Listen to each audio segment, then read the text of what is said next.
Eu e a minha cunhada discutimos e, imediatamente, o meu marido deu-me uma estalada que me fez ver estrelas. A minha sogra, de pé ao lado, ria-se às gargalhadas com satisfação, dizendo que ele tinha batido muito bem, que aquele tipo de mulher destrutiva merecia ser batida. Bate-lhe para ela saber o seu lugar, para perder essa mania de arrogância, dizia ela.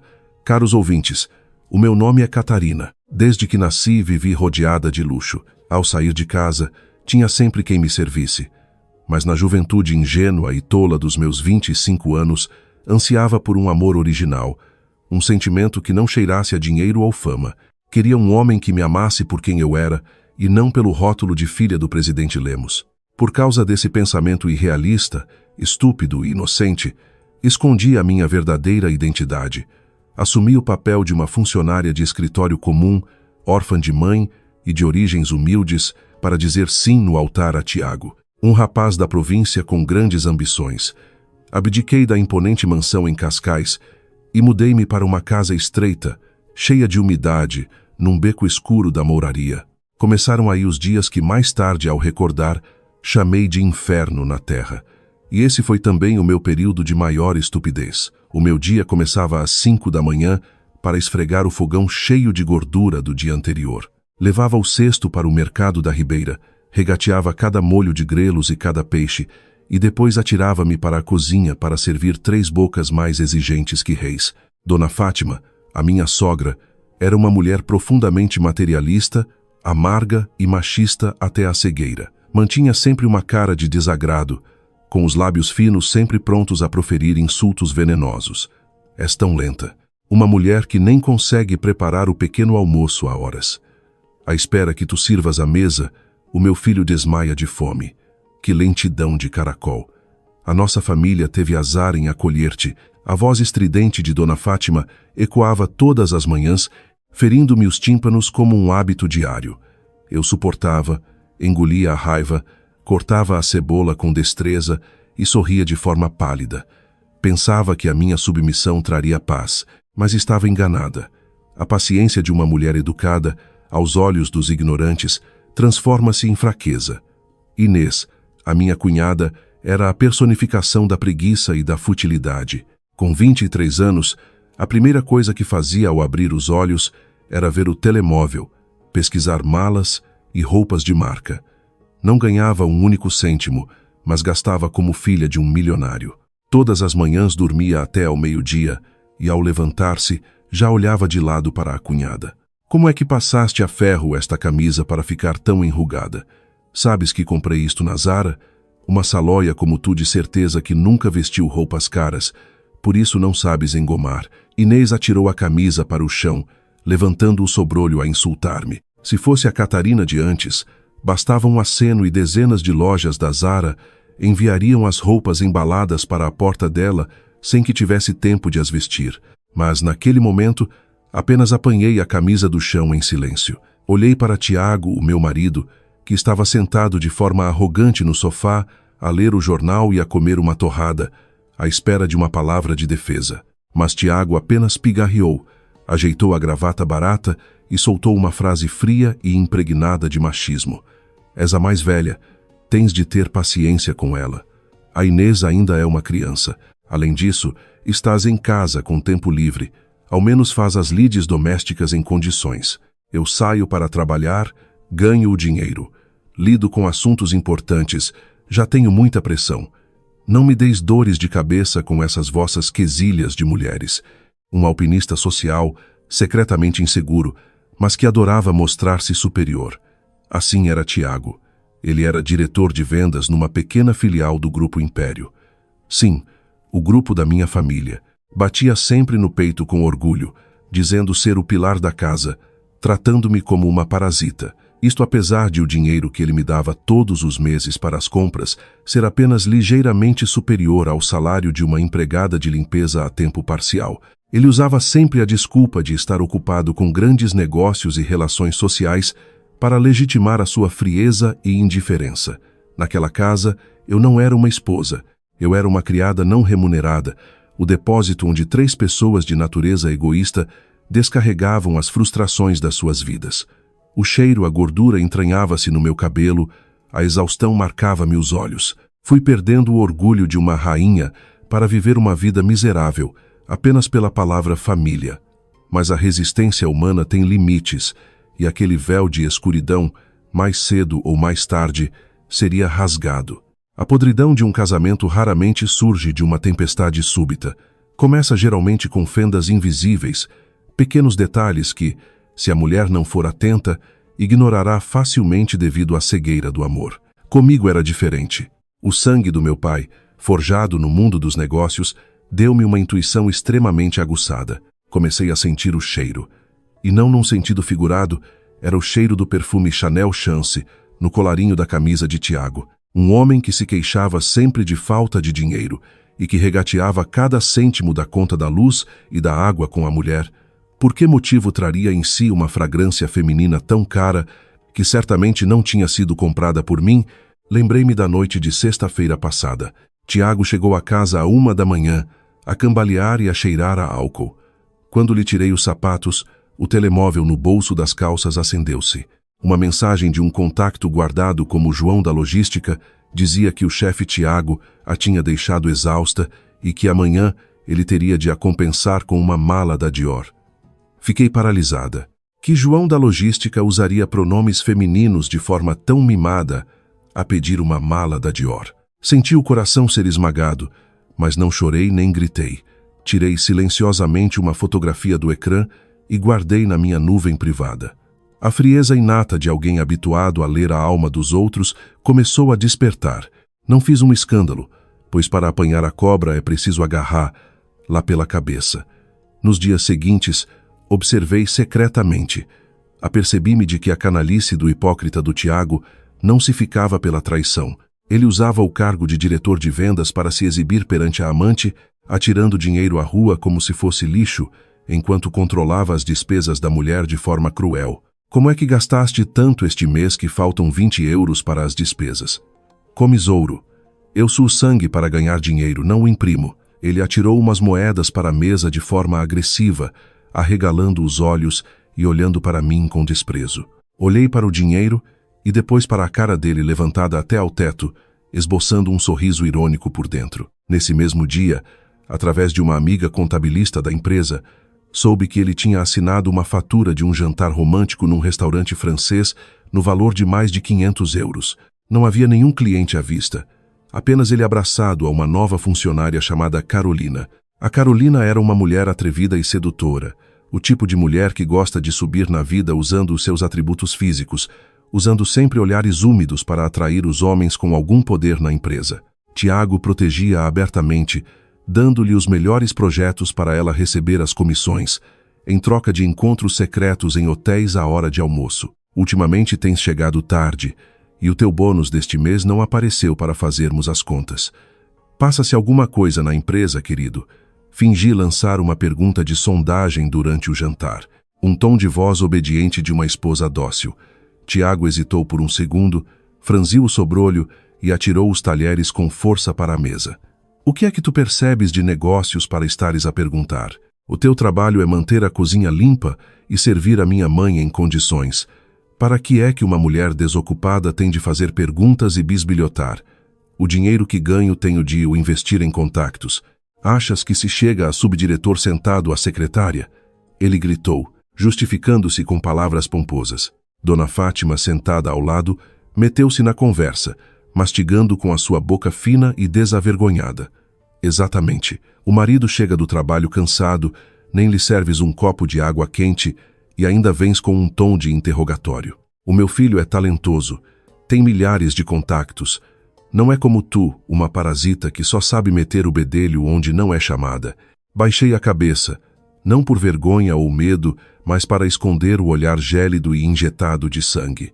Uma sensação de nojo subiu-me à garganta. Um bando de pedintes vestidos com mantos de realeza, arrogantes e sem noção.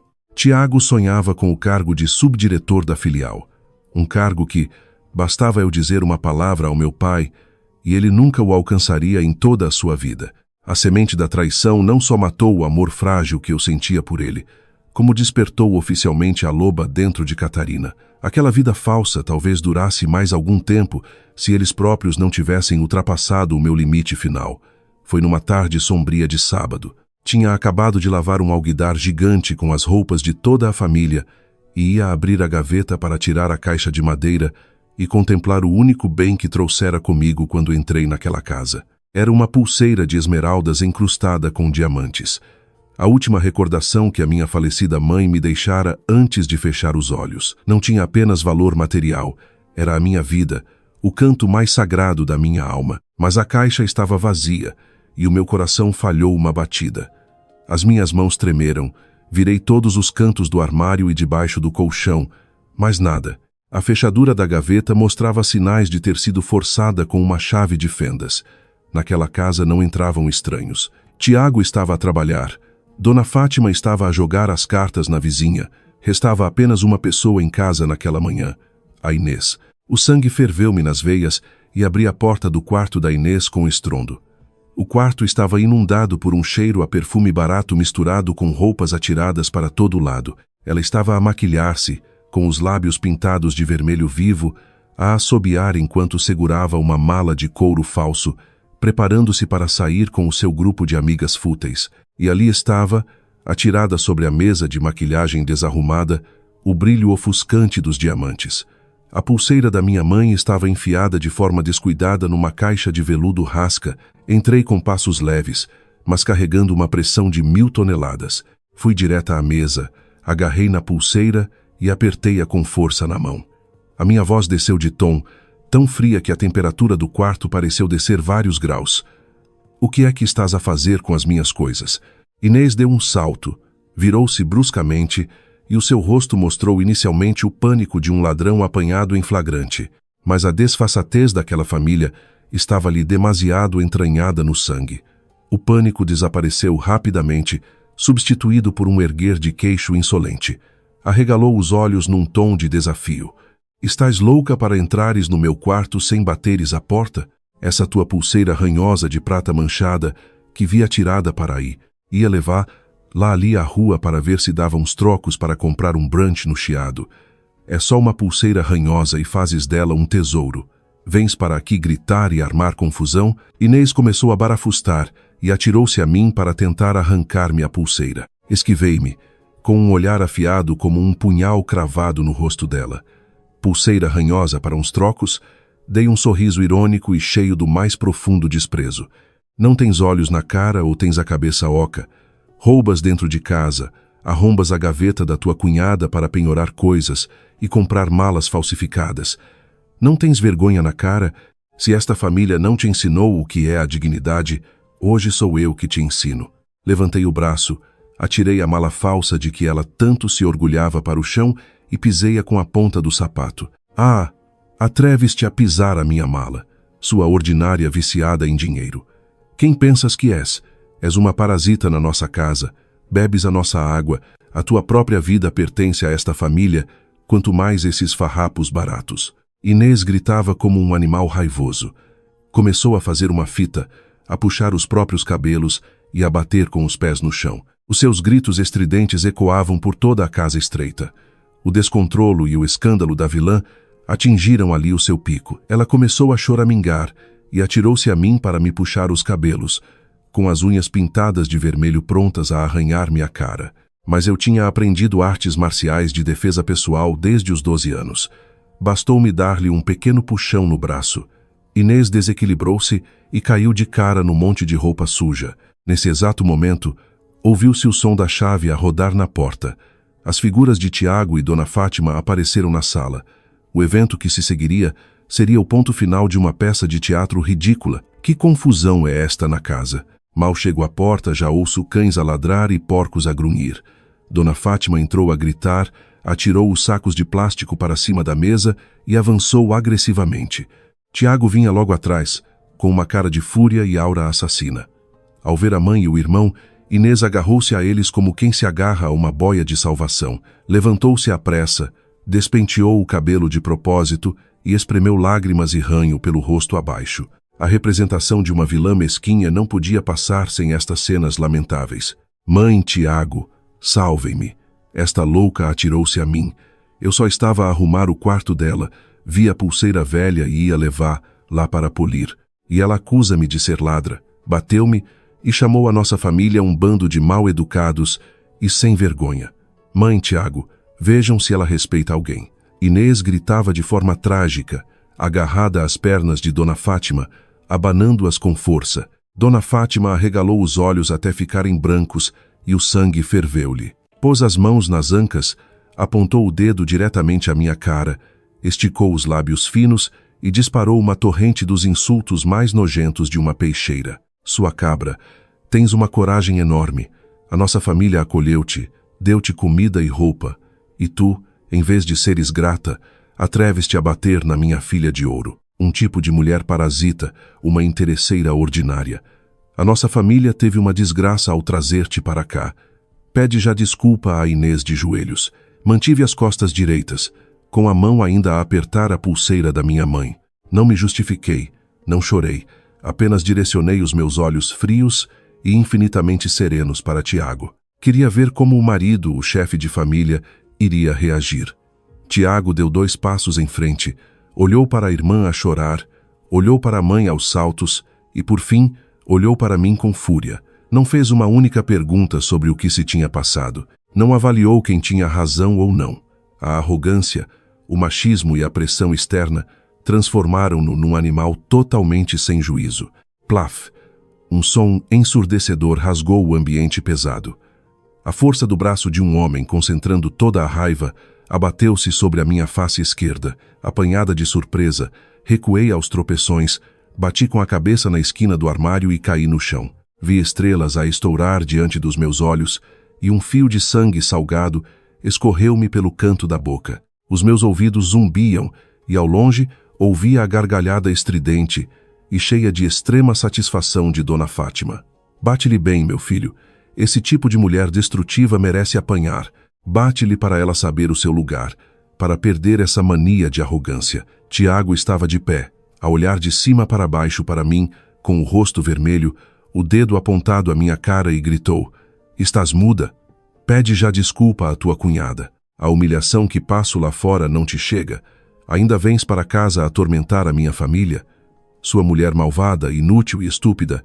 Se não aguentas, põe-te no desespero da rua." Limpei a marca de sangue nos lábios com a mão. Aquela estalada tinha doído muito, mas não me fez chorar. Pelo contrário, acordou-me.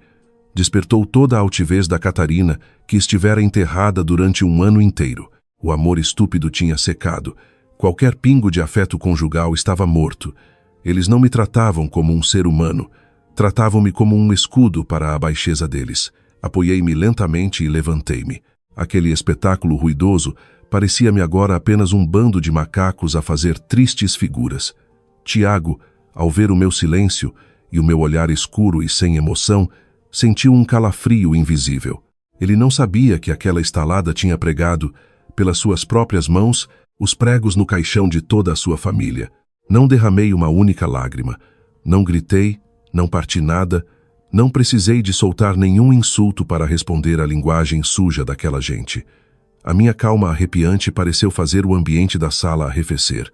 Dona Fátima parou de rir. Inês parou de chorar. Tiago ficou pregado ao chão. Limpei suavemente o pó das calças.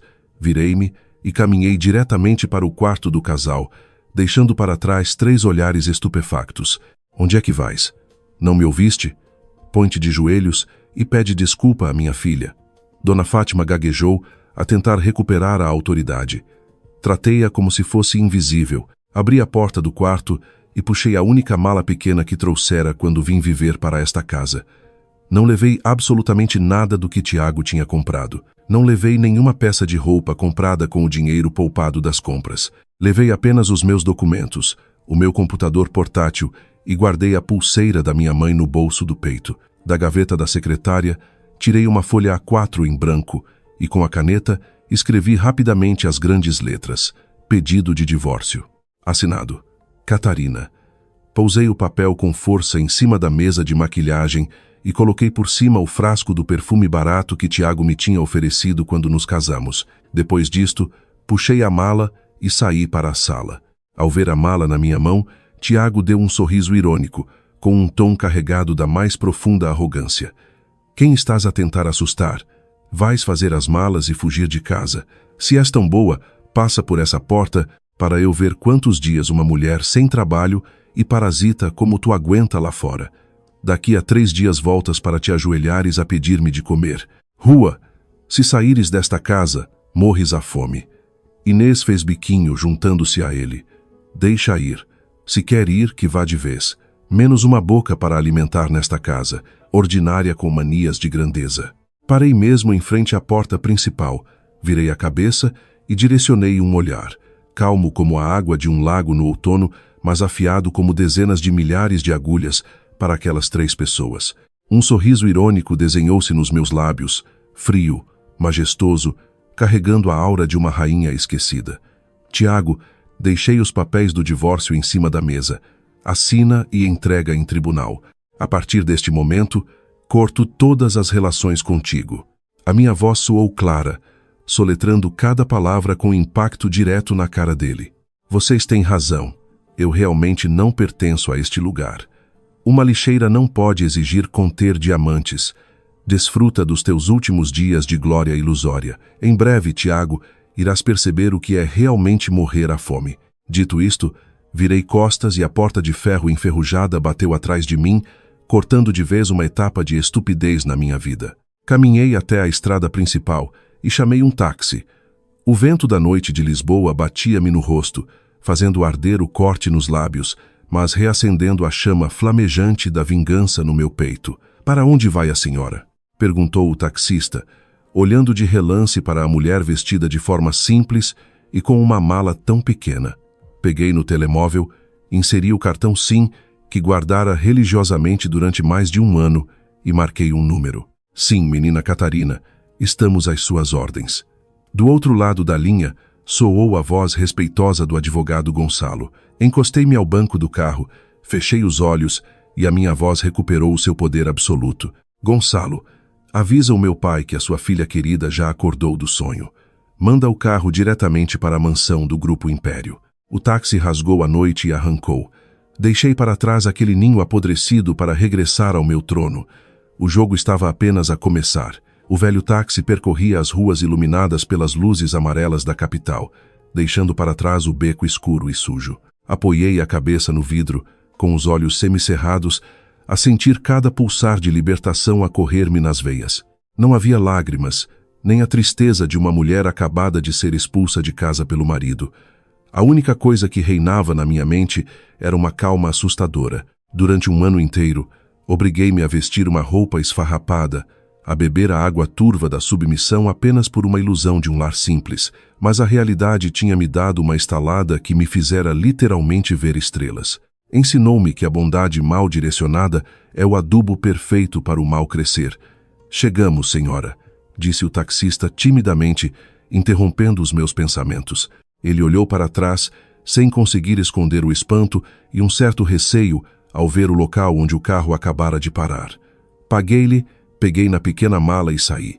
À minha frente não estava a porta de ferro enferrujada que rangia com o vento na casa de Tiago. À minha frente estavam os altos e imponentes portões de bronze maciço, esculpidos com detalhes requintados e com o emblema do Grupo Império. Atrás daqueles portões estava uma propriedade de milhares de metros quadrados, majestosa e grandiosa, como um pequeno castelo no coração de Cascais.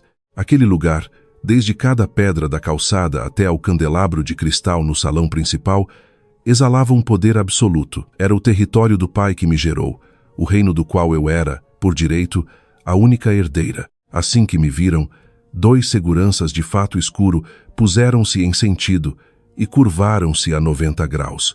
O portão de bronze abriu-se lenta e silenciosamente. No meio do pátio, um homem na casa dos 30 anos, alto e esguio, vestido com um fato feito à medida na perfeição, aguardava de mãos cruzadas. Era Gonçalo, o advogado principal do grupo, o braço direito do meu pai e também a pessoa que acompanhara de longe, em silêncio, os meus anos de teimosia em viver uma vida banal. Bem-vinda de volta, menina. A voz profunda de Gonçalo ecoou na noite. Ele aproximou-se, pegou naturalmente na mala da minha mão. Sem perguntas desnecessárias, sem olhares indiscretos, apenas lealdade e uma compreensão absoluta. Acenei levemente com a cabeça e comecei a caminhar pelo conhecido caminho de pedra. Os meus passos cruzaram-se com as fontes murmurantes e as roseiras molhadas pelo orvalho da noite. O ar ali era límpido, sem o cheiro de gordura e fumo, sem o cheiro à umidade da pobreza e da mesquinhez. A porta de carvalho abriu-se e o calor da lareira da sala bateu-me no rosto. Num sofá de couro genuíno, o meu pai, o presidente Lemos, estava sentado a beber um cálice de vinho do Porto. Uma raposa velha e temida no mundo dos negócios, capaz de controlar tempestades e ditar o destino de dezenas de milhares de funcionários com um simples franzir de sobrolho.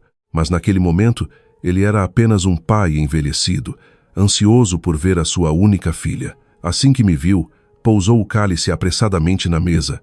As rugas na testa descontraíram-se e os seus olhos brilharam de uma alegria indescritível.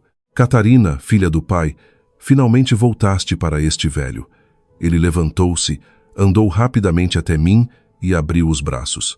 Corri para os braços dele, encostando a cabeça ao seu ombro largo e seguro, com aquele cheiro familiar a charuto. A sensação de segurança, proteção e conforto espalhou-se pelo meu corpo. Estava em casa, o meu reino era ali. Pai, desculpa por ter sido teimosa. Sussurrei. O senhor Lemos acariciou-me o cabelo e riu-se. Eu bem te avisei. Como é que aquela escumalha de bairro alguma vez poderia abrigar a fênix da família Lemos? Já brincaste. Já experimentaste a pobreza o suficiente. Agora volta. O pai estava à tua espera. A voz dele parou de repente, e a mão que me acariciava o rosto ficou tensa. Sob a luz brilhante do candelabro de cristal, a marca vermelha dos 5 dedos, inchada na minha face esquerda, juntamente com o sangue seco no canto da boca, ficaram totalmente expostos. O ambiente no vasto salão congelou subitamente, e a temperatura pareceu cair abaixo de zero. O sorriso nos lábios do presidente Lemos desapareceu por completo, substituído por uma nuvem negra de extrema fúria. O olhar bondoso do pai foi imediatamente substituído pela frieza implacável de um tirano. Tocou ao de leve com o dedo áspero na minha face e, com a voz embargada, cerrando os dentes, falou com uma aura assassina que fez até os seguranças à porta estremecerem. Quem foi? Responde ao pai. Quem se atreveu a tocar num fio de cabelo da minha filha? Olhei para o meu pai e um leve sorriso frio surgiu-me nos lábios. Eu sabia que a fúria dele iria incinerar completamente o império de ilusões daquele que me batera. Foi o meu marido de fachada. Bateu-me porque desmascarei a irmã dele a roubar a lembrança da mãe. A minha voz soou neutra, sem qualquer pingo de tristeza, apenas como se relatasse uma notícia banal. O rosto do presidente Lemos contorceu-se de raiva, bateu com o punho fechado na mesa de centro em carvalho maciço. O conjunto de chávena de porcelana tremeu. Muito bem, excelente, rugiu ele, com as veias a saltarem-lhe nas têmporas. Um Zé, ninguém, um mísero diretorzinho que vive do salário do meu grupo e ousa levantar a mão à herdeira do império. Ele acha que tem uma vida muito longa. Virou-se bruscamente para Gonçalo, que aguardava em silêncio a um canto da sala, e deu a ordem com uma voz de aço impiedosa. Gonçalo, o advogado avançou de imediato. Bloqueia todos os processos daquele miserável chamado Tiago na filial número 3. Reúne todas as provas, todas as infrações que ele cometeu no último ano. Amanhã de manhã, vou pessoalmente descer aquela filial de vão de escada. Vou mostrar-lhe que esta estalada será paga com o resto da vida dele na lama. Gonçalo baixou a cabeça e uma luz afiada brilhou-lhe nos olhos. Compreendido, senhor presidente. Os dossiês de desvio de fundos, roubo e abuso de poder dele já estão nas minhas mãos há muito tempo. Apenas aguardava a autorização da menina Catarina para lançar a rede. Virei-me e olhei para o meu reflexo no grande espelho do corredor. A Catarina dócil, submissa e vestida com roupas velhas de algodão, morrera esta noite. Uma rainha sacudia a lama e erguia-se. Olhei de novo para o meu pai e acenei suavemente. Não o deixem morrer depressa. Pai, quero que ele deseje a morte, que sinta o ponto mais baixo da humilhação. Às 8 da manhã do dia seguinte, o céu de Lisboa estava limpo, sem uma nuvem, num contraste absoluto com a tempestade que estava prestes a arrebentar. Na filial número 3 do Grupo Império, o ambiente de trabalho era agitado e barulhento.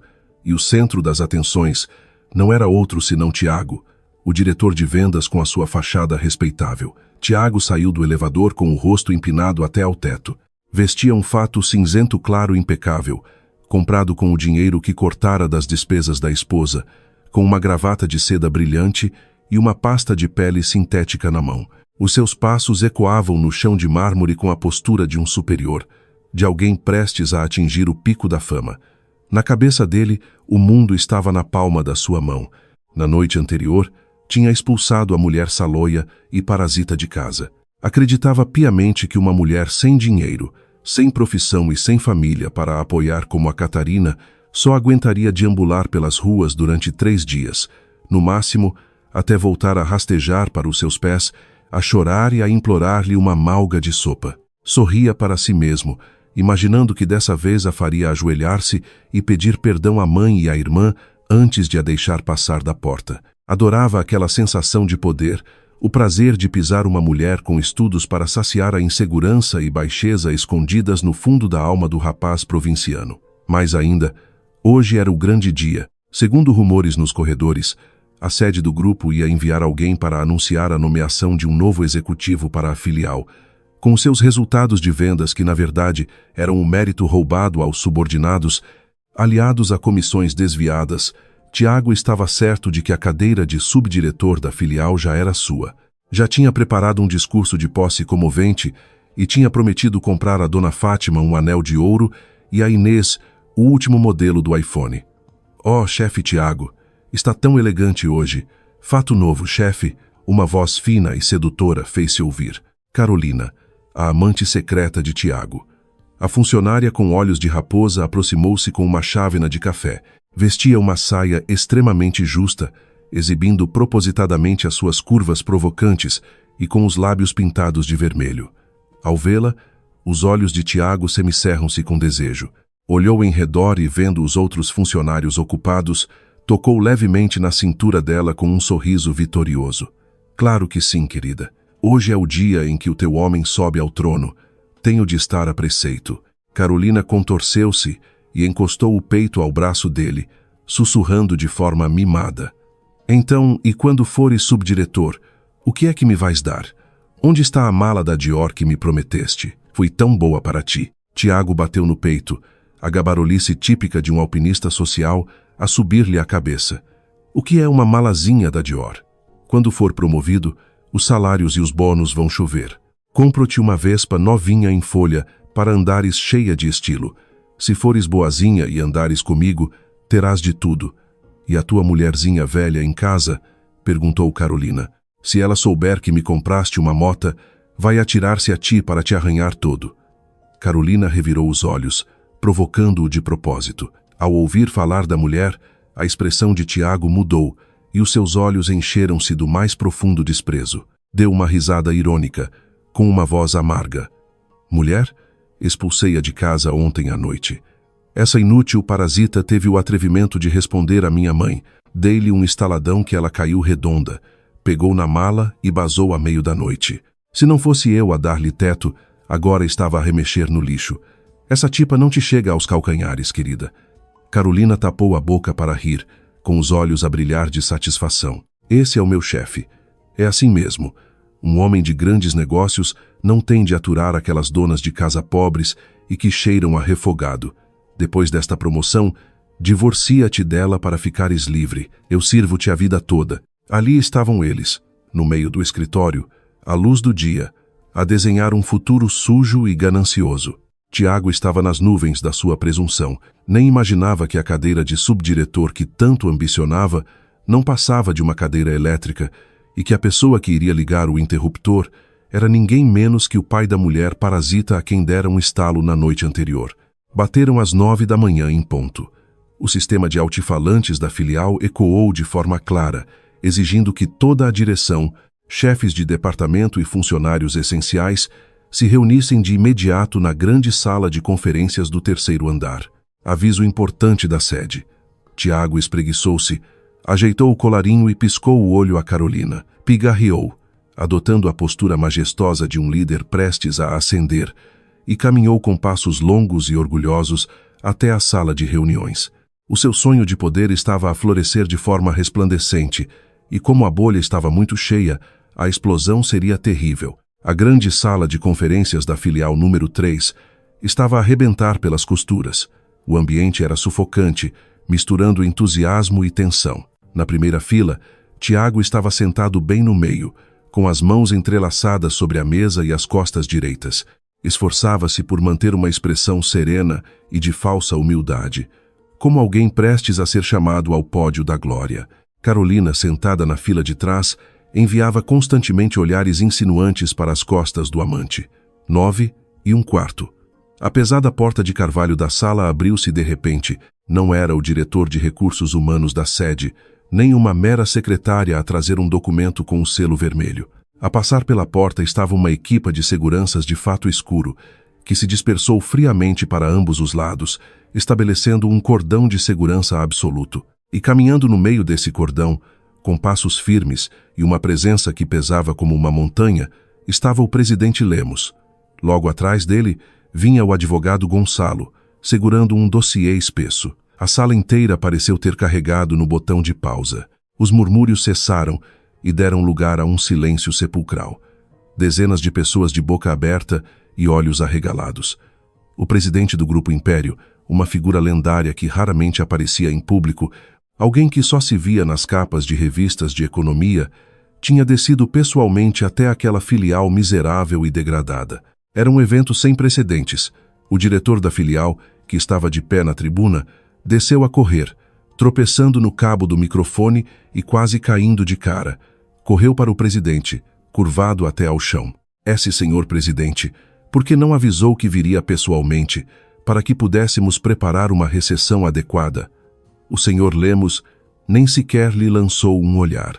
A existência do diretor da filial naquele momento era apenas um grão de poeira para ele. Caminhou a passos largos até a cabeceira da mesa e sentou-se com estrondo na cadeira de pele. O seu olhar cruel e cortante como uma navalha percorreu a sala e, finalmente, fixou-se no lugar de Tiago. Tiago estava em choque, mas o cérebro oco daquele alpinista social começou a trabalhar de forma extremamente delirante. Pensou para si: o presidente vem cá pessoalmente entregar-me o cargo. Será que o meu talento chocou de tal forma a sede? Isto é a glória suprema. Com este pensamento, engoliu em seco, tentou parecer solene e esboçou um grande sorriso, preparando-se para se levantar e cumprimentar. Mas, antes de poder abrir a boca, a voz profunda e poderosa do presidente Lemos fez-se ouvir, estilhaçando o silêncio. Não tenho tempo para rodeios. Hoje não vim aqui promover ninguém. Vim para arrancar um cancro podre que anda a devorar os bens do império. Gonçalo, leia. O advogado Gonçalo deu um passo em frente, mantendo a sua habitual postura calma e gélida, agora envolvida na armadura da punição.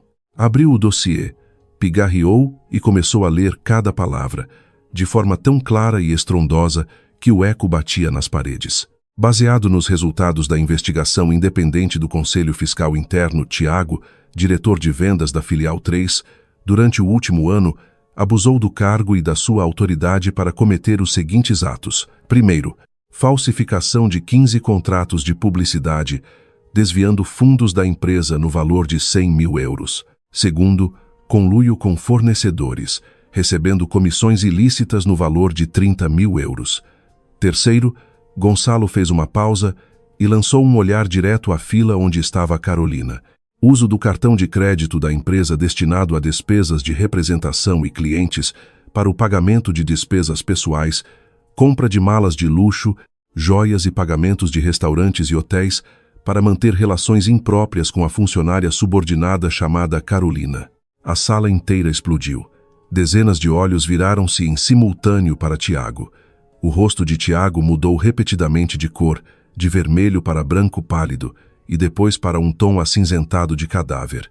O sonho de se tornar subdiretor estilhaçou-se em milhares de pedaços que se lhe espetaram na garganta. As pernas tremiam incontrolavelmente e um suor frio encharcava-lhe a testa. Tentando agarrar-se à borda da mesa para não cair de joelhos, ele gaguejou com uma voz estridente e miserável. Não, não é possível. Isso é calúnia. Senhor presidente, é um mal-entendido. Eu, Como me atreveria? Bang! O presidente Lemos arrancou o grosso dossiê das mãos de Gonçalo e atirou-o com uma força brutal. O calhamaço voou por cima da mesa e atingiu Tiago diretamente na cara. O papel branco espalhou-se pelo ar, caindo sobre o chão como uma tempestade de neve a anunciar a morte. Uma pilha de faturas da Dior, fotografias de câmaras de segurança de hotéis e recibos de transferências ficaram espalhados aos pés dele. Calúnia? Abre bem esses teus olhos de cão e olha para ver o que é este lixo. Rugiu o presidente Lemos, com uma voz como um trovão. Usas o meu dinheiro, sugas o sangue da minha empresa para sustentar amantes, para andares aí a gabar-te, e depois voltas para casa e usas o cargo de diretor para maltratar as pessoas. Achas que este velho é cego? Na fila de trás, Carolina tremia, branca como a cal, encolheu-se, tentando fazer-se o mais pequena possível, sem ousar emitir um som, e afastou-se rapidamente da cadeira de Tiago, como se temesse apanhar lepra. Tiago estava no meio da papelada desarrumada, despido da sua fachada respeitável, tão exposto como um animal encurralado. Mas o seu pânico não acabara ali. Tiago caiu de joelhos no chão. As pernas do homem que, há instantes, queria estar acima de todos, agora pareciam gelatina. Perante aquelas provas irrefutáveis, precisas ao cêntimo e ao minuto, a sua língua afiada e manipuladora estava paralisada. Rastejou por cima dos papéis espalhados em direção ao palanque onde o presidente Lemos se encontrava. De mãos unidas e a tremer, desatou a chorar com lágrimas e ranhos. O seu aspecto solene desvaneceu-se, deixando apenas uma criatura patética. Senhor presidente, eu errei. Cometi um deslize devido à pressão do trabalho. Peço-lhe, em nome dos meus anos de dedicação à empresa, tenha pena da situação difícil da minha família, da minha velha mãe e da minha irmã mais nova. Dê-me uma oportunidade de sobreviver. Vendo a minha casa, trabalho noite e dia para devolver cada cêntimo à empresa. Peço-lhe, não me leve a tribunal. Ele gritou, com a voz embargada e a suplicar miseravelmente. O presidente Lemos olhou de cima para o parasita a rastejar aos seus pés com o máximo desprezo. Deu uma risada irônica e fria, com uma aura assassina que fazia tremer qualquer um. Situação familiar difícil, mãe idosa e irmã mais nova, a voz do senhor Lemos arrastou-se com um sarcasmo que gelou os ossos. Usas a tua podre situação familiar para justificar a tua canalice? Então diz-me, qual foi a tua mão imunda que ontem à noite se ergueu para esbofetear uma mulher na tua própria família? As palavras do presidente Lemos foram como uma bomba relógio detonada. Tiago congelou e todo o seu corpo se contorceu. Os seus olhos arregalaram-se, cheios de pânico e terror absoluto. Ele não percebia como é que o todo-poderoso presidente do Grupo Império poderia saber de um assunto interno da sua família. Como é que ele sabia que tinha batido na mulher na noite anterior? O quê? O que está a dizer, senhor? Eu só estava a educar a minha mulher, que é uma parasita. Ela faltou ao respeito à minha mãe. O que é que isso? O que é que isso tem a ver com a empresa? Gaguejou Tiago, com a cabeça num caos sem saída. Educar a mulher parasita? Rugiu o presidente Lemos, dando um passo em frente. A pressão que exalava fez com que Tiago recuasse por instinto. Abre bem as tuas orelhas de burro e ouve bem, seu animal. A mulher a quem chamas parasita, a pessoa que foi insultada, espezinhada por ti e pela tua mãe, aquela que tu esbofeteaste até lhe fazeres sangrar a boca ontem à noite, ela é a Catarina, a minha única filha biológica, a única herdeira de todo o Grupo Império. A declaração foi proferida de forma clara, letra a letra, e ecoou por toda a sala. O tempo pareceu parar, o ar pareceu ter sido sugado, os sons e as respirações de dezenas de pessoas na sala de reuniões desapareceram. Tiago pareceu ser atingido por um raio, os ouvidos zumbiam, o coração pareceu parar de bater. Com os olhos esbugalhados e a boca aberta, foi incapaz de emitir qualquer som. O seu cérebro trabalhava à velocidade máxima para processar a terrível informação, mas quanto mais pensava, mais caía no abismo do desespero. Catarina, a mulher salóia e órfã, que baixava sempre a cabeça para lavar o chão e a louça da sua família. Era a herdeira do império, a verdadeira dona daquela fortuna de milhões. Ele tivera nas mãos uma mina de diamantes de valor incalculável e pensou que era apenas uma pedra no caminho. Não só isso, como também a cuspiu e a pisou. A verdade era tão cruel que o fez querer desmaiar imediatamente para fugir, mas o seu cérebro forçava-o a aguentar cada espasmo de arrependimento e terror. O presidente Lemos não lhe deu tempo para respirar. Virou-se para Gonçalo e ordenou com firmeza, com a voz do Supremo Juiz, a ditar a sentença de morte. Advogado Gonçalo, leia as sanções. Gonçalo ajeitou os óculos e a sua voz gélida soou como a foice da morte. Primeiro, o despedimento imediato de Tiago do cargo de diretor de vendas, com perda de todos os direitos, bônus e ações preferenciais. Segundo, todo o processo de desvio e apropriação indevida no valor de mais de 130 mil euros será encaminhado de imediato para a Polícia Judiciária. O grupo irá interpor um processo e exigir indemnização total pelos danos. Terceiro, o presidente Lemos emite oficialmente uma ordem de boicote total na indústria contra Tiago. A partir de hoje, qualquer empresa, qualquer parceiro em todo o país que ouse contratar Tiago para trabalhar, estará em confronto direto com o Grupo Império. Ao ouvir isto, Tiago caiu com o rosto no chão e o seu corpo sofreu convulsões. A ordem de boicote significava que o seu futuro estava arruinado para sempre. Nenhuma empresa seria estúpida ao ponto de ofender um gigante como o Grupo Império por causa de um ladrãozinho. As portas do seu futuro fecharam-se e foram soldadas com chumbo. Os seguranças avançaram, agarraram bruscamente o homem que há poucos minutos sonhava ser subdiretor e arrastaram-no para fora da sala.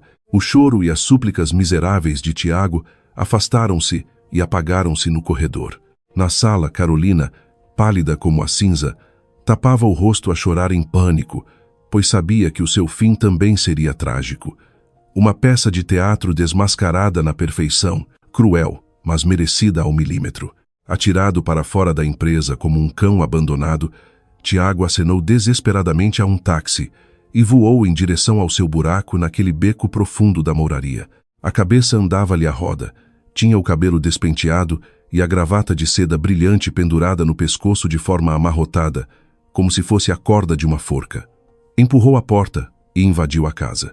Na pequena sala de estar, Dona Fátima e Inês estavam coladas aos telemóveis. Dona Fátima estava na internet a procurar anéis de ouro para se gabar às vizinhas. Inês sorria de orelha a orelha a escolher malas para chatear o irmão subdiretor para lhe comprar. Mãe Inês, acabou tudo. Estamos mortos, gritou Tiago, rouco, escorregando e caindo de joelhos no meio da sala, agarrando a cabeça e puxando o cabelo. Dona Fátima assustou-se e o telemóvel caiu-lhe. Ao ver o estado miserável do seu menino de ouro, rastejou até ele em pânico. Valha-me Deus! Tiago, o que é que te aconteceu? A empresa foi assaltada? Como é que ficou o teu cargo de subdiretor? Subdiretor o caraças. Tiago perdeu o controle e gritou diretamente na cara da mãe. O seu falso lado de filho bondoso desaparecera por completo, substituído pela natureza animalesca de quando se está encurralado. Fui despedido. Processei. Fui boicotado por toda a indústria. Vamos parar a rua. Vamos todos para a prisão. Inês ficou pálida como a cal, gaguejando. Mano, o que estás a dizer? Por que haveria de ser assim? Quem se meteu no teu caminho? Tu não disseste que eras íntimo do chefão? O chefão? O chefão é o pai da Catarina. Seus idiotas. Tiago batia no peito, com as lágrimas misturadas com o suor azedo. A mulher que a mãe me mandou esbofetear ontem à noite. A mulher a quem tu roubaste a pulseira. Ela é a única herdeira do Grupo Império. Ela é a dona da empresa onde eu trabalho. Estão a ver o que fizeram. Suas destrutivas. A mãe e tu arruinaram-me. Destruíram a nossa casa. As palavras de Tiago foram como um raio que atingiu o centro da sala. Dona Fátima recuou, os olhos quase saltavam das órbitas, e a boca não fechava. Inês pareceu perder o sangue do corpo. As pernas tremeram-lhe e caiu prostrada no chão frio. Catarina, herdeira do Império, uma fortuna de milhões, e na noite anterior tinham-na esbofeteado, insultado e expulso aquele autêntico talismã de casa. O arrependimento cortava-lhes as entranhas. A dor de ter perdido uma mina de ouro, misturada com o pânico de retaliação, criou um tsunami que engoliu as 3 pessoas presas pela sua ganância sem fundo. Não, não pode ser. Ela é tua esposa. Ainda não assinaram o divórcio. Enquanto há vida, há esperança. Tiago, Inês, andem. Vamos à casa dela pedir desculpa, vamos ajoelhar-nos e implorar perdão. Ela é tão dócil, ela suportou tanto. Se a mãe chorar um pouco, o coração dela amolece. Dona Fátima desatou aos berros, vestiu o casaco à pressa e puxou os filhos em pânico pela rua. 30 minutos depois, diante dos imponentes portões de bronze da mansão Lemos, aquelas 3 pessoas que na noite anterior insultavam Catarina cheias de si, ajoelhavam-se agora no chão de pedra como 3 cães arrependidos. Não queriam saber da dignidade nem dos olhares desdenhosos dos seguranças de serviço. Dona Fátima puxava os cabelos, batia com as mãos no chão e iniciava a sua habitual encenação de choro trágico, mas agora com uma dose extrema de humilhação. Catarina, minha querida nora, a mãe errou. A mãe é velha, estúpida e cega. Abre-me a porta. Entre marido e mulher, devem resolver os problemas em casa. Catarina, ela berrava, e os seus prantos falsos ecoavam pela rua fora. Tiago, ajoelhado ao seu lado, batia na própria cara com força. A força da estalada que me tinha dado na noite anterior estava agora a devolver, lá a si mesmo, até sangrar da boca. Catarina, meu amor, eu fui tentado pelo diabo. Juro que só te amo a ti. Perdoa-me. Em nome do nosso ano de casados, diz ao presidente para cancelar a ordem de boicote. Eu imploro. Inês chorava baba e ranho, virava-se para a mãe, puxava-lhe os cabelos e culpava-a. A culpa é tua. Tu disseste ao Tiago para lhe bater. Como sempre me mimaste, eu é que peguei na pulseira. Catarina, eu devolvo-te a pulseira. Por favor, perdoa a nossa família. Eles atacavam-se, insultavam-se e mostravam toda a sua baixeza mesmo em frente ao imponente portão. Na varanda do 2º andar, eu vestia um suave vestido de seda preta, segurava um copo de vinho do Porto e olhava com frieza para a peça deprimente lá embaixo. O vento da noite levantava o meu cabelo recém-cortado. Gonçalo, ao meu lado, perguntou calmamente: quer que eu mande os seguranças correr com eles, menina? Abanei a cabeça, um sorriso cruel nos lábios, e a minha voz cortou como gelo. Deixa-os ajoelhados, que fiquem aí até lhes doerem os ossos todos, até ficarem sem voz. Gonçalo diz para ligarem as mangueiras de rega. O chão da nossa casa hoje está muito sujo de lixo. Lá embaixo, os aspersores do sistema de rega automático dispararam com força, encharcando os 3 pedintes. Ouviram-se gritos caóticos no meio da água gelada. Os grandes portões continuavam fechados e inabaláveis. Eles achavam mesmo que umas lágrimas de crocodilo compravam a bondade que tinham pisado? Não, a diversão estava só a começar. O karma instantâneo esperava-os. Com o poder do Grupo Império, a ordem de boicote não era um pedaço de papel. Era uma rede invisível, mas sufocante. No dia seguinte ao choro deprimente à minha porta, Tiago saiu com o currículo debaixo do braço. Acreditava ainda na ilusão de que as empresas rivais iriam abrir-lhe o tapete vermelho devido à sua posição de ex-diretor de vendas. Mas a vida não era tão fácil como quando ele roubava o mérito dos colegas. Após submeter o currículo em 3 grandes empresas, os recursos humanos não o chamaram para uma entrevista, mas sim para o expulsar. Lamento, senhor Tiago, mas a nossa empresa prefere contratar um recém-licenciado do que acolher alguém com antecedentes de desvio de fundos da empresa e exposto pelo presidente Lemos. Por favor, saia antes que suje o nosso chão. Um diretor de recursos humanos atirou a pasta do currículo à cara de Tiago com um gesto de repulsa. Tiago saiu para a rua a cambalear. O sol lisboeta ardia, mas o seu coração estava gelado. Desespero. Procurou então a última boia de salvação em que conseguiu pensar. Carolina. Pegou nas moedas que lhe sobravam e comprou um ramo de rosas, indo esperar à porta do apartamento em Moscavide que lhe costumava arrendar. Pensou que, afinal, já se tinham amado. Tinha-lhe comprado tantas malas e perfumes. Agora, num momento de desgraça, ela com certeza lhe daria abrigo. Mas Tiago esqueceu-se das regras das sanguessugas. Quando a árvore perde a seiva, o parasita muda para outra. Quando Carolina viu Tiago aproximar-se esfarrapado e de ramo na mão, estava de braço dado com um homem barrigudo e calvo, a sair de um Mercedes. A expressão dela mudou de imediato. Afastou-se bruscamente, com um olhar de desprezo absoluto. — O que estás aqui a fazer, Tiago? — rosnou ela, já sem nenhum traço do mimo de outrora. Carolina, perdi tudo. Podes acolher-me durante uns dias? Vamos começar de novo. Tiago gaguejou e esticou a mão. Plaf. Carolina deu-lhe uma estalada na cara. Não doeu tanto como a que ele me deu, mas trazia o peso da humilhação pura. Ela colocou a mão na anca e os lábios pintados destilaram veneno. Começar de novo? Estás louco? Tu és um desempregado procurado pela polícia por desvio de mais de 100 mil euros. Queres que eu me afunde contigo? Seu lixo, sai da minha frente. Não deixes o meu namorado ver-te, ou ainda te deixa incapacitado. O homem barrigudo pigarreou. Imediatamente, o segurança do prédio correu, atirando Tiago para o chão, empurrando-o para a beira do passeio. As rosas foram esmagadas pelos pneus do Mercedes que acelerou. Tiago ficou sentado no chão, soltando um grito miserável. O último traidor foi mortalmente esfaqueado pela sua própria traição. Enquanto isso, em casa, outro desastre batia à porta.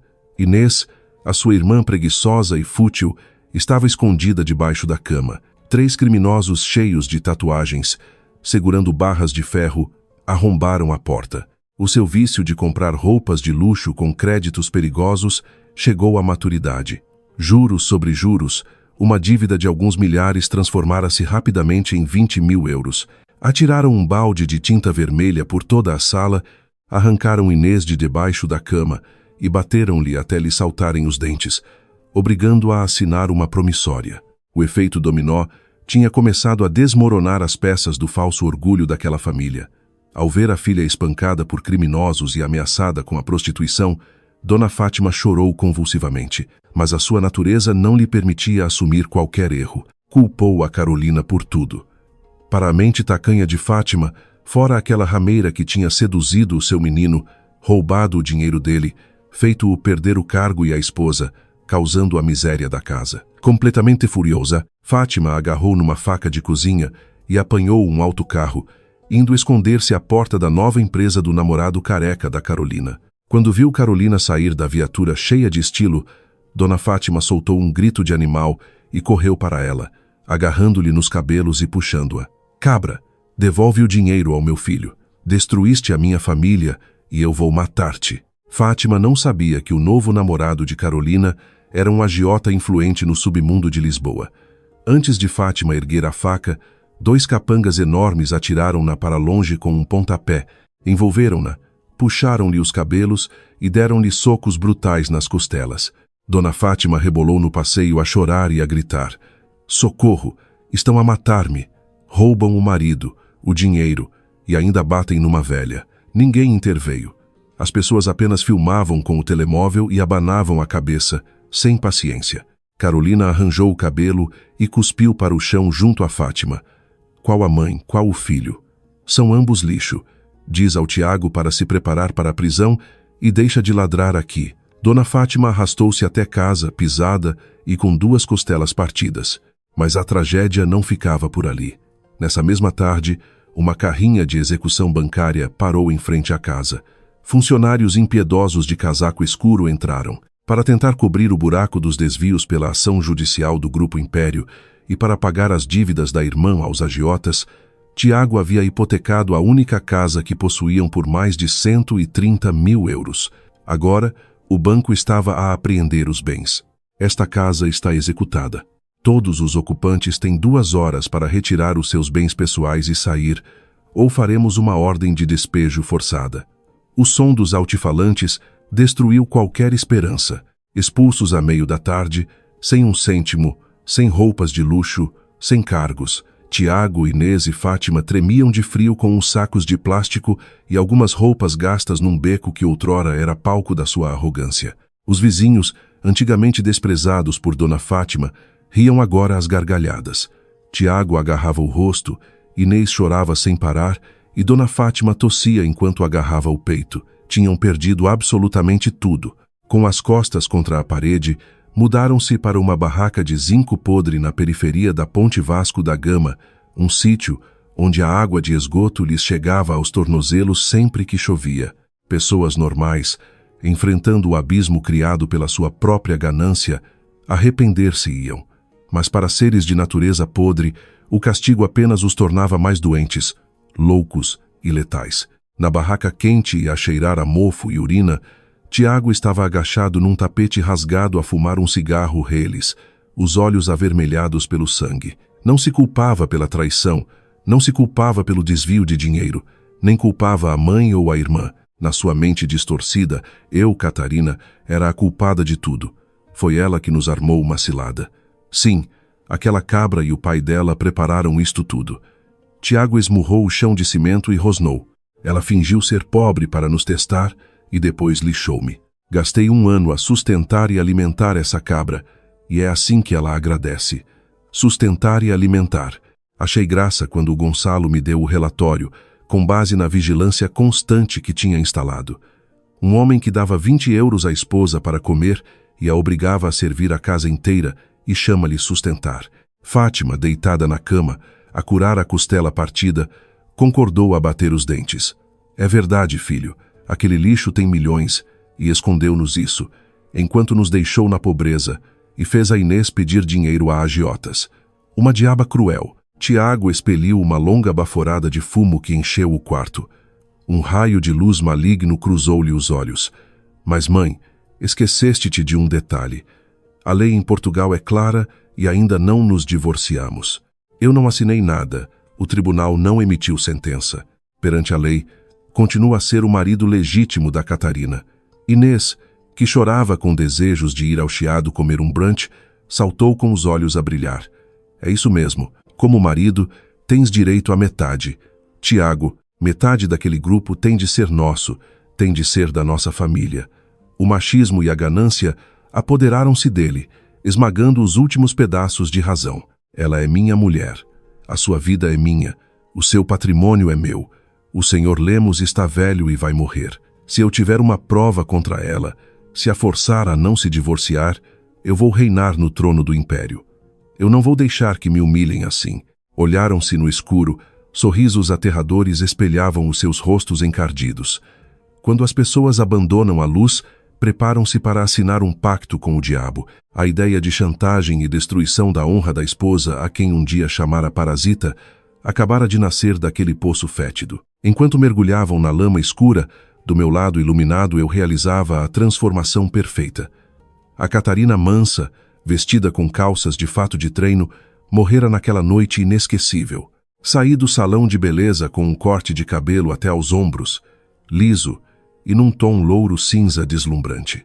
Deitei fora todas as minhas antigas peças e o meu roupeiro foi substituído por fatos poderosos das melhores marcas de luxo mundiais: Yves Saint Laurent, Tom Ford, Chanel. Numa manhã de segunda-feira, um Rolls-Royce Phantom negro parou à porta da torre principal do Grupo Império. Os seguranças abriram a porta e eu saí. Os meus sapatos Christian Louboutin batiam orgulhosamente no chão. O chão de mármore brilhava. Eu usava um fato cor de vinho, com óculos escuros imponentes.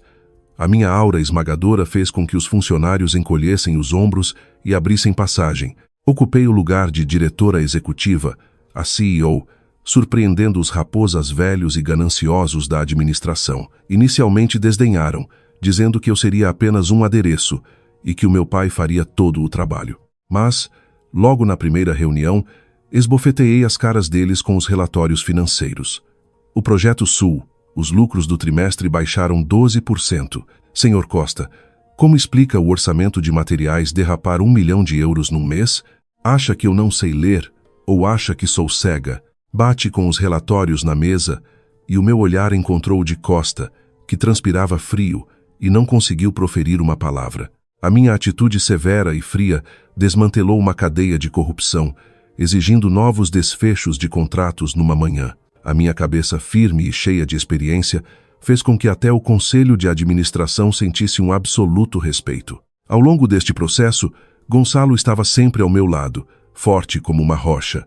Não tratava apenas de questões legais. Ele preparava um chá quente quando trabalhava até tarde. Ele colocava-se entre mim e os flashes de fotógrafos indiscretos. Era o único que olhava para mim com sinceridade, sem medo ou necessidade de bajulação. Foi um dia difícil, menina. Saiu-se excelente hoje. Gonçalo colocou o relatório na mesa, abrindo um sorriso doce na enorme sala da presidência. Olhei para o Gonçalo, tirei os óculos e sorri. Chama-me Catarina. Já não precisas de tantas formalidades comigo, Gonçalo. Os olhos do advogado vacilaram. Havia um profundo encanto naqueles olhos. Para mim, será sempre a rainha. Senti uma onda de calor tocar-me no coração gelado. O passado podre de Tiago era como uma pele velha de cobra que rasgara e se desfizera. Mas antes de caminhar perfeitamente para a luz do sol, sabia que precisava de varrer aquele restinho de lixo que ameaçava sair dos esgotos. Tiago sabia que não podia entrar no Grupo Império. Queria lutar como uma formiga contra uma árvore gigante, e para isso escolheu a arma mais suja dos cobardes. Utilizando as ligações da sua irmã aos agiotas, Tiago encontrou o Rui Cicatriz, um dos mais conhecidos gangues, foragido por tentativa de agressão letal, com a cara cruzada por cicatrizes de lutas de rua. Encontraram-se numa tasca mal iluminada. Tiago serviu uma cerveja a Rui Cicatriz, com mãos trêmulas e fala subserviente, mas escondendo um plano tenebroso. Chefe Rui, tenho aqui um negócio. Se tudo correr bem, tem na mão 1 milhão de euros e foge do país para a liberdade. Rui exibiu os dentes escuros pelo fumo e riu-se enquanto abria e fechava uma navalha. És um labrego sem dinheiro a ser caçado, e tens 1 milhão de euros? Cala a boca e fala a ver se te ouço. Tiago recostou-se à frente e baixou a voz, com a psicopatia a saltar aos olhos. A minha mulher é a Catarina, filha do presidente do Império, que quer o divórcio de mim. O meu plano é que a raptes e a leves para longe.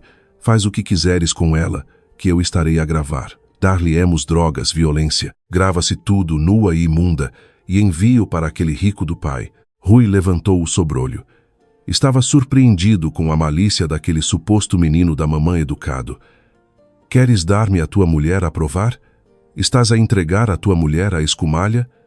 Tiago ignorou a provocação. Apenas preciso do dinheiro e do poder. E com o vídeo na mão, ele bem pode ser o rei daquele império, que tem de me entregar 30% do grupo. E a Catarina jamais pedirá o divórcio. O teu 1 milhão não será nada comparado com isso. O acordo foi fechado com um copo na mesa. Tiago perdia a sua humanidade e qualquer moral. Com os meus guarda-costas em todo lado, eles teriam de me usar a bondade como engodo. E quem iria fazer esse filme seria a própria sogra podre. A armadilha estava desenhada. Numa chuvosa tarde de sexta-feira em Lisboa, estava a assinar contratos no 30º andar, quando um vídeo de número desconhecido disparou a música no telefone. Fiz play. Uma câmara a baloiçar mostra a imagem nojenta da Dona Fátima. Tinha emagrecido, a cara pisada. O corpo tremia ao agarrar num embrulho vermelho, veneno de rato vindo do mercado. Catarina, minha querida nora. A mãe perdeu tudo e a mãe errou. Ela choramingou, os olhos inchados. A minha família arruinou-se. Perdemos a nossa casinha. O meu Tiago já não aparece. Enlouqueceu de vergonha. A mãe e a menina estão a passar fome. Imploro pelo pão da caridade. Por favor, peço a tua clemência no bairro perto da Ponte Vasco da Gama. Vem ter com a mãe. Desculpa pela minha boca maldita. A mãe quer perdoar as próprias culpas antes de beber o veneno e morrer em paz. Se não vieres ver a mãe amanhã, a culpa vai esmagar-me no outro mundo. O ecrã parou. Uma armadilha que não foi minimamente pensada. Uma atriz, sem qualquer tipo de dignidade, fingia um último ato para eu cair na armadilha de Rui Cicatriz. Contudo, não sou mulher fraca para me deixar manipular. Esbocei um pequeno sorriso. Fugir não é do feitio da Catarina. Se fingiam tentar cometer suicídio, então eu iria para o próprio inferno acabar com a maldição ali mesmo e não voltar. E iria presenciar os instantes finais de desespero do homem falso que se autodenominava meu marido. Carreguei num botão. Gonçalo, vem ao meu gabinete agora. Passados 3 minutos, entreguei-lhe o telemóvel e ele cerrou o rosto num instante de agressividade pura. Menina, é obviamente uma armadilha. Aquele bairro por baixo da Ponte Vasco da Gama está infestado de criminosos, pessoas muito más. O Gonçalo não permitia vacilos. Não podes ir lá. Mas já estava pronta. Coloquei o meu casaco preto. Gonçalo, se não for lá, mandam isto para o Correio da Manhã acusar que o nosso grupo deita as velhotas à morte. Avise o motorista, senhor Silva, e mande preparar 2 guarda-costas. Coloque a polícia no aviso máximo de geolocalização. Toquei no meu relógio Patek Philippe, a minha âncora invisível. há uma microlocalização que dispara um GPS. Uma vez ativado o SOS, ele dita os acontecimentos. Se eles se atreverem, mandamos caçar-los para um futuro na prisão, Gonçalo. Ele assentiu. Tudo pronto. Se ele lhe tocar num fio de cabelo, garanto-lhe que ele não verá o amanhecer do dia de amanhã. O meu Mercedes G63 blindado rasgava as estradas lamacentas de um velho armazém à saída da Ponte Vasco da Gama, em direção à armadilha em noite escura e densa. Parecia terra esquecida. Parei a 200 metros. Cheiro pútrido a rio enlameado, ruínas assustadoras. Ao descer do G63, o Silva, com historial especial no exército, empurrou a sua porta de ferro. Bruno era o outro segurança, uma torre impenetrável. Na última porta havia luz, e uma mulher ranhosa a fingir prantos e aflições. Dona Fátima. Andamos devagar, a 10 metros, quando de repente um pedaço grande do telhado de zinco embateu no chão com imensa força, assustando o motorista Silva e cravando os corações. Do vazio nasceram 6 meliantes, encapuçados à luz lúgubre, barras de ferro afiadas. Rui Cicatriz ergueu-se, gargalhou o riso fétido dele. Bem-vinda à minha lixeira, princesinha. Mal rapazes, mandem abaixo esses patifes de guarda-costas e segurem a rapariguinha para ela ver coisas melhores. O Silva saltou no ar para derrubar 2 capangas ao mesmo tempo. Bruno usou um bastão policial elétrico de 10.000 volts. Num abrir e piscar de olhos, Rui correu até ao meio deles e esmigalhou com uma pequena faca de vidro um pacote de spray de fumo com picante químico na cara do Silva e do segurança. Bruno cedeu à visão. Os criminosos agrediram brutalmente as cabeças. As algemas prenderam-lhes os pés. Foi tão veloz que nem reparei.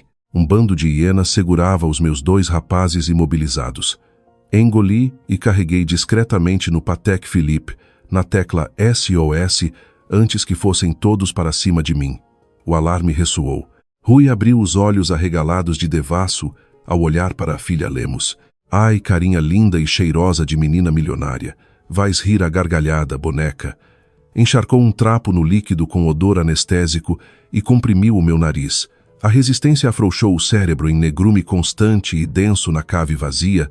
As vozes deles e daquelas 3 mulheres riram no ar em festejo. Ao abrir a neblina dos meus olhos, acordei ao som de gelo partido num balde com água gélida e gelada em cima de mim, escorrendo no chão. Num instante estava toda arrepiada, fixamente amarrada. As cordas da velha casa cortavam a minha respiração numa dor crua e latente. Lá debaixo de uma luz podre, estavam eles lá de novo, Tiago na frente, a tentar filmar perfeitamente a minha cativeza. Sorria, em pânico total de delírios e fétido em sujidade. À frente na porta as cadelas, a Inês e a Fátima. Inês mascava chiclete e procurava telemóvel com ar diabólico.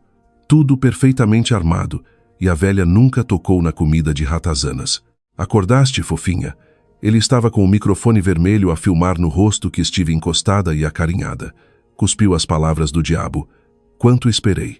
Quando eu filmar as cenas deste quarto todo humilhado a servir ao lixo do submundo aqui desta sala, balancei a cabeça na repugnância, mas na imensa paz, o meu instinto olhou por fim de forma desprezível e ríspida para aquele bando. Tiago, o cão inútil. És lixo humano. Eu considerava-te um cão pedinte e pobre. Afinal, és muito pior que lixo na lixeira. Uma voz como prata de aço frio disparada por uma espingarda enfiou a raiva de volta na cara dele. Ele sacou do bolso um veneno rosado em seringa. Cuspiu fogo da sua boca fedorenta. Escumalha de homem. És lixo. Quando te enfiar este afrodisíaco forte dentro das tuas veias de princesa, rastejarás toda, de língua e baba à procura destes marginais ao som disto, e tudo perfeitamente para teu paizinho de 30% a pedir perdão. Fátima da porta e Inês começaram aos berros doidos para se filmar de frente. Bate nela, meu filho. Queimem-na toda por ela ser superior. E Inês gritava que no Facebook as suas queridas iam dar fortunas. O crime estava perfeitamente encenado para estragar a mim o meu rosto de honra. Eles todos na escuridão fariam isto se eu apenas fosse submissa. Fiquei alerta, sabia do resgate próximo e fitei a minha presa e salvador, que era Rui. Sabia disto no instinto. Ri-me imensamente forte na frente de Tiago no silêncio perigoso. És patético, Tiago. E você, Rui? É mafioso velho ou cão deste patife aqui? Vocês confiam nele com as partes no negócio rico, onde tu és o único culpado do meu sequestro. Como acha, Rui? Ele te paga ou paga um bando para calar a tua fala morta nas docas amanhã e leva os milhões. A mente de vilania desconfiou. Rui paralisou num segundo no instante e a sua katana embateu para a mesa do buraco. Cão falso. Pagaste o prêmio gordo ou atiras as cinzas aos patifes de Tejo? Tiago recuou nos calcanhares gaguejando a presa solta. Ele tá tonta, Rui mestre. E de repente na calada, estrondo da porta velha. Estourou numa bomba. Gritos pesadíssimos. Polícia, não mexe. Do breu nasceram os LEDs fortes nas caras deles à procura de luz cega, em armas potentes da autoridade. Tudo estava na desgraça. O bandido correu no fundo como rato para partir a janela e Rui não durou. Gonçalo, com toda a agilidade pesada, chutou com todo o peso maciço diretamente no maxilar e testa de Rui, e ele bateu no solo, e já nem bufou ou olhou mais. Desmaiado, corpo tombou frouxamente em ruína de choro perverso, e a escuridão abriu as portas num choro pavoroso em medo doido da sala. Tiago correu ao pânico absoluto, a ruína ao chão no meio, segurando no que lhe sobrava cacos de vidro, agarrando pela gola. Tinha de acabar num instante o golpe perante o seu pesadelo. Agarrava no gargalo partido no vazio a chorar até que ouviu o craque da navalha morta na dor. Gonçalo segurou os pulsos a Tiago, que gritava nos horrores em toda a sala doida de gemidos de Tiago. Ah! E com os pulsos soltos libertou de toda a sua dor. O peso estava salvo plá sua coragem em mim. Naquela luz fraca entrava uma imagem divina aos prantos dos três. O senhor Lemos via a vida limpa, enquanto os biltres, as moscas, caiam ajoelhados e borrados, e Fátima atirava Inês ao lixo em culpa e choros, suja da sua incontinência perante a mira das metralhadoras. Senhores autoridade, senhor Deus presidente, foi tudo Tiago e Inês. Perdão da senhora, não tenho laços nesta vida para nada deles. Culpa deles no inferno. Acusavam as mulheres entre os berros, as feras viradas do asno do Tiago gemia de lixo sem a mínima dó, e eu caminhei de salto fino no silêncio por lá, e peguei-lhe nos colarinhos nojentos para olhar, da poeira esmagada, fria como o inverno de Serra da Estrela. Perdão da mulher, da fofinha. Tiago de lágrimas gemia do fundo em dor, e com calcanhar toquei o vidro fétido. Acabou. Faz tu na cadeia o papel de executivo sujo. Fui, e as sirenes cantaram alto nos sons do castigo mortal, que levaram a rebanhada criminosa, embora ao som de coragem cega, a noite imensa fria da lei implacável. Passado meio ano no Tribunal Central, outono em Lisboa deixava ver castanhas ao lume frio das ruas. Num vento suave que abriu luz na serenidade imensa da minha paz, sentada nos longos espaços. Estava ali na parte queixosa o lado com a testa altiva e cabelo na face, e Gonçalo no banco atrás na vigilância, atenta que não se escondia a sua proteção cega. Os réus de fato asqueroso em listras da cadeia, Tiago de calvície e cabelo curto, de óculos ossos, a mãe desfeita, sem orgulho de rir para os jornais, curvada e Inês calada, sem cara, sem pele no rosto pavoroso, sem as malas. Choravam de morte, mas nos fatos as coisas pesam até a desgraça eterna da condenação, com provas absolutas sobre desgraça na cara do juiz de sentenças pesadíssimas no veredito, em nome de Portugal. Sentença: Arguido Tiago, 18 anos de prisão em Caxias pelo sequestro, corrupção, maus tratos de extrema ameaça pública. Fátima e Inês, condenadas a penas de prisão efetiva de 10 anos. Somou a marreta.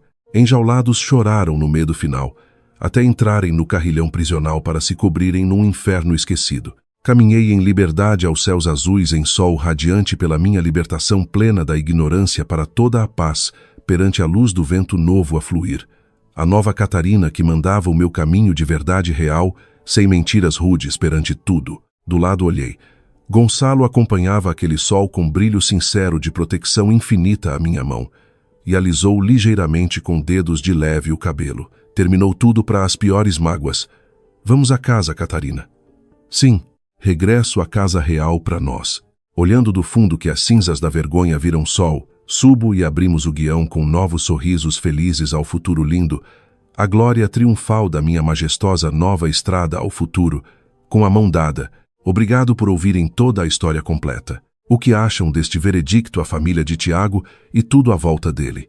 Deixem o vosso comentário, partilhem a sensação deste destino cruel e não deixem de colocar o vosso gosto e subscrever no canal sem perder todas as fortes histórias. Que a vida nos cubra na virtude mais limpa. Felicidade a todos!